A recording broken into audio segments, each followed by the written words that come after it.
Welcome back to Milk It. New Airbnb, cutie couch, Java beans right here if you can't see him. And today's Biebercella.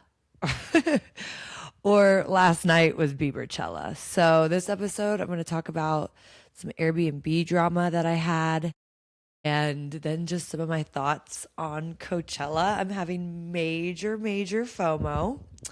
So basically, I booked an Airbnb, the one that I was doing my last podcast on with like the blue wall. I booked that in September of 2025 for 3 months. I was like, okay, I'm going to start with 3 months and see how I feel. A couple months later, I want to say like in October, November, people were talking about FIFA and the soccer games that were going to be here in Mexico City. I was like, oh shit, I know like now I for sure want to do at least 6 months in Mexico. So I went to go book that place and obviously it was booked. I messaged the host and was like, hey, if there's any chance, like I'll stay up to 6 months, 8 months. I was paying around like $2,000 for 2 grand because now the Airbnbs are so expensive through June. But I did find an Airbnb back in November. It's a 1 bedroom. It was about the same price. Reviews were fine. I got that Airbnb from April 1st to July 2nd because that was like my 6 months. I was like, I'm only going to stay for 6 months, or like that was going to be my test run. I have decided to stay a little bit longer. As you guys know, I applied for my visa. I want to do like a couple years instead.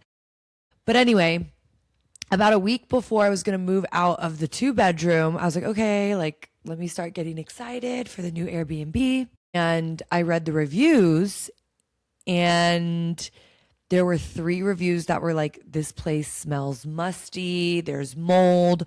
One girl even left a review that was like, this place is like an Airbnb for men. I'm like, that is a very specific review. So I messaged the guy. I was like, hey, I've been seeing the reviews of like it smells moldy in there. Like I am super allergic to mold. Like I will not be able to handle it if it's moldy.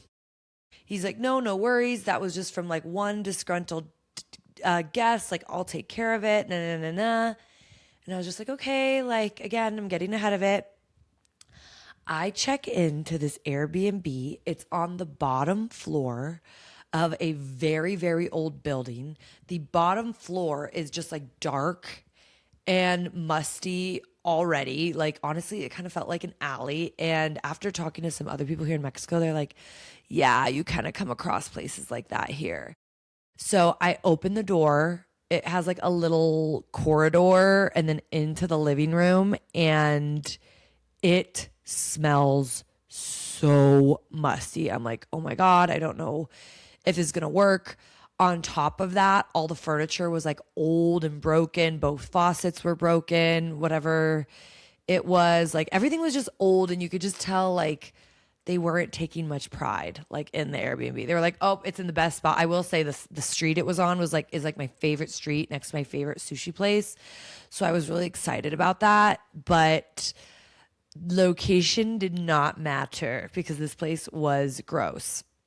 I also work from home. I was going from a 2 bedroom that had like literally a whole wall open windows to the main street.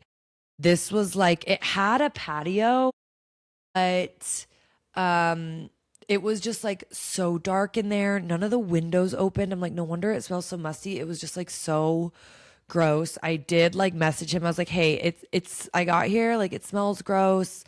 Like, are you sure there's no mold? He's like, there's no mold. Like I went there and checked. I was like, okay.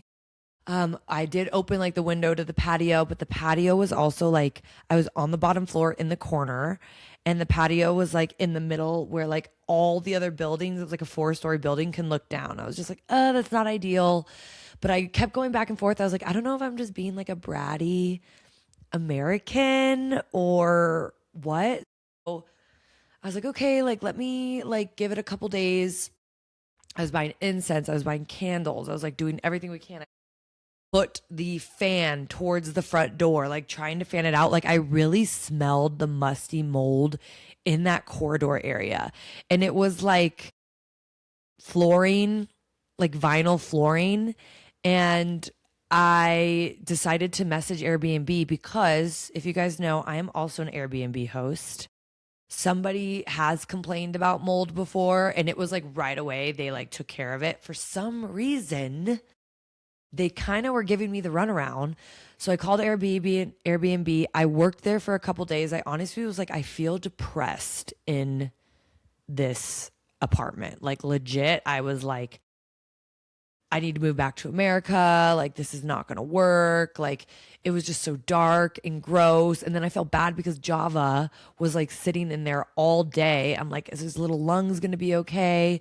Like, every morning when I woke up, I was like dreading opening my bedroom door because it smelled like so musty in the living room.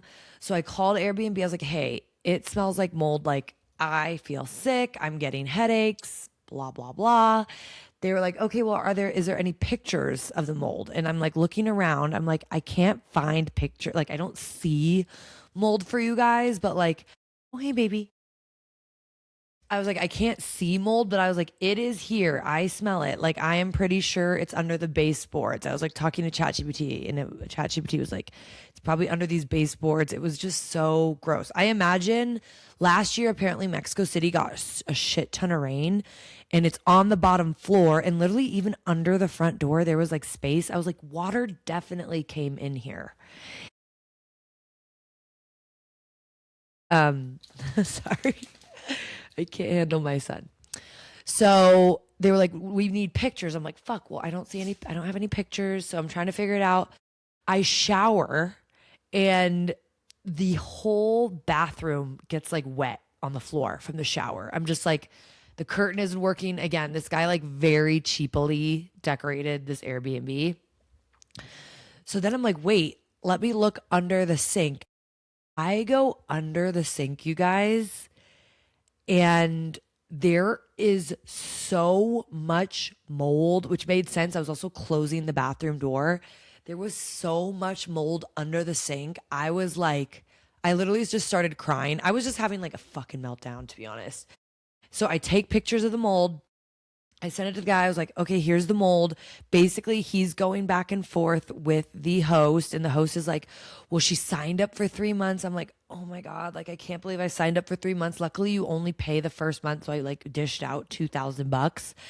And like, at first, they were like, okay, you can leave, but you're not going to get your money back. I was like, I can't afford to do that. Like, no, I need my money back. Like, I'm physically ill, blah, blah, blah. It's like day 3 that I'm in there. I wake up and there is a dead bird on the fucking patio. I'm like, Jesus Christ. Okay, like this is disgusting. I take a picture, I send it to the host. I honestly like couldn't eat. I couldn't cook in there because I was just like so grossed out. I kid you not, the next day I wake up, there is a dying bird like next to the dead bird. And I know it's dying because like I'm walking by, it's not moving. I obviously am not letting Java on the patio because I'm like, he's going to eat this dead bird and get sick and get rabies or something and die. But I'm like, the bird is like shitting itself. My heart is like breaking. I'm like, do I take this bird to the vet? Like, am I a crazy American for even wanting to do that? I call the Airbnb host. I cry. Did not have to fake it. Or I met Airbnb support and I did not have to fake it. And literally the next day they're like, okay, we're going to refund you. Like, how many days do you need to find something? I was like, I already found something. Obviously I've been scrolling on Airbnb. This was in Roma Norte on Kalima. I don't really know how you say it. Again, great location. This Airbnb was just a freaking nightmare. And, but how gross is that? I literally was like, it's unsanitary that birds are like dying on the patio. I can't go outside. It's musty. I'm getting headaches. Blah, blah, blah. So I booked this place. It's a little bit out of my budget for 2 months, but I was like, you know what? My Coachella house, the Beliebers pay top dollar. So I'm going to get some money come April. I don't care. I'm gonna do like a little tour of this place on my Instagram, probably towards the end because I don't like to show it too much while I'm living here in case I have a stalker.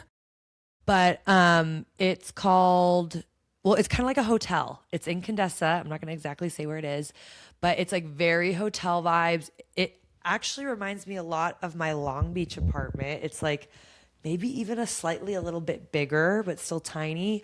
I have a patio. Java loves it. The neighborhood is fantastic. And what's really interesting was I was like, I think I like Roma. I want to stay in Roma Norte. Like everything, like it's a lot busier, but like being in Condesa, being near the Amsterdam Street, which is like a big loop around El Parque de Mexico, which always has stuff going on. I love it a lot. There's also like a guard in the front, which is great. I didn't have that before, even though I have felt safe the entire time. It's connected to a coffee shop, so I could just pop over and work and get an espresso. And it has a gorgeous rooftop where the laundry's up there. So I've just been doing my laundry, working up there, doing my like PT moves, tanning. So I'm very, very, very happy that it worked out. It's insane like how much a space can affect your mood. Because now that I'm here, I'm like, okay, I don't need to go back to the States as quickly as I thought I needed to. Like, we are all good. We feel very comfortable. It comes with cleaning once a week. That's not extra. Like I said, it's a little out of my budget, but it's definitely totally worth it. So me and Java are good. And I'm also a lot closer to some friends that I've made. So it's just nice to be able to like walk over and grab some wine. The only thing that I'm a little bratty about is like I did find like my favorite yoga and Pilates studios in Roma that were like really close. And I do think Roma like is a little bit more like newer builds of things. But honestly, this apartment is great. And I'm not going to be picky about that type of stuff. And I found a couple good yoga places already. So that's been exciting. I also kind of want to talk about Coachella. I always have a ticket. So ever since I went my first time, which I think was like in 2018, I've always been like, I'm just going to buy a ticket. I've never had a problem selling them. And I've never had a problem like making money off the ticket. I literally sold my ticket 2 weeks ago. Today, I was like, damn, I kind of wish I was going. Justin Bieber, obviously. I'm a huge Justin Bieber fan. Carol G, that is amazing. The first Latino woman to be headlining Coachella. Sabrina Carpenter, obviously amazing. Revolve Fest looked super fun. And as you guys know, I own a house in Coachella. Like Coachella is one of my favorite places. So just being like in the sun and in the desert right now, like I miss it, especially since it's kind of turning into winter here in Mexico City. Like it rains almost every day around 5 p.m. and it's really warm and I can tan during the day, but at night it's kind of cold and I'm just not like a coldy girl. And many people tell me that like, hey, during the rainy season, like a lot of people leave. I'm not going to do that for this rainy season. I actually do think I'm going to be in the States all of July. But once I'm more settled and I have like a full lease here and like I get my temporary visa, then I do plan on probably being in the States from like June to September of next year. But you never know what's going to happen. I have lots of things up in the air that are happening that I will share with you guys. I don't want to prematurely share until they're like solidified, but we'll see. You never know what's going to happen. But anyway, Coachella. Also, something that I've noticed since I have been separated, every time I go to like a show or a set, I get really like sad. Like, I don't know. I didn't really do festivals in high school or in college because playing softball was like my number one priority. And I don't know, I just didn't party as much. And so then once I graduated college, and especially in San Diego, it was like Crossed, Coachella, Sets, Lollapalooza, like Arc Festival, Breakaway Festival. I was like being a festival fiend, and I was in a relationship, honestly, most of my 20s. So I think that sets and music remind me a lot of just being in a relationship. And I've tried to go to like a couple shows back for New Year's. I don't know, it just feels weird and it makes me sad because I love music. I will say something that I have noticed is like when I was in a toxic relationship, I stopped listening to a lot of music that I liked. And I don't know why. When I asked ChatGPT about it, it was like you were just associating music with like the very difficult times that you were going through. And so now it's like I'm listening to more rap again. Like I've always been a rap girly. Girls who like rap are fucking bad bitches. Um, but I'm listening to more rock. I'm listening to like a little bit of country. Like, of course, the sad songs, like I do cry, but like music is just so healing. So I do think I probably need yet another year of healing before I can go back to Coachella. But I'm still going to buy a ticket when they go on sale in a couple months. Also, Justin Bieber. Oh my God. I just feel like every album he put out, I was kind of going through something similar, like a break when he was putting up like Purpose and stuff. Like I was going through that, like in college or whatever it was. This last Swag and Swag 2, obviously I like a lot of the songs, but I couldn't really relate to it because I was kind of going through my divorce and everything. And I was like, okay, wait, me and Justin are now not on the same page. Like he's super in love and I'm just not right now. But I thought his set was really cool. I was asleep last night when he was performing because I am an hour ahead. So it was Biebercella here in Mexico City all morning. I feel like Coachella is for the millennials. Like, I just feel like being in your 30s is the new 20s. I'm like, do we run the world? Do we run America? I don't think we do because I don't think we'd be going to war. But anyway, come on, guys. It's almost our time. In our 40s, we need to be running America.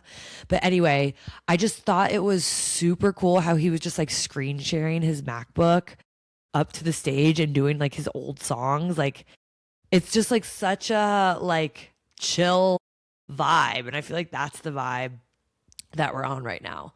What else was I really having FOMO? Revolve Fest, Don Tolliver. I die. I wish I was there. I love Don Tolliver. I just love his voice. And then I also saw Big Sean come out at some bass head stuff. That looked super fun. Yeah, that's today's episode. I hope you guys are having a great Monday. Next week, I'm doing it. The episode's going to be like a 4-week update. Honestly, I've been super emotional. Going to let you guys into kind of what's been going on in the last 4 months here in Mexico and some updates on my visa. So thank you for listening.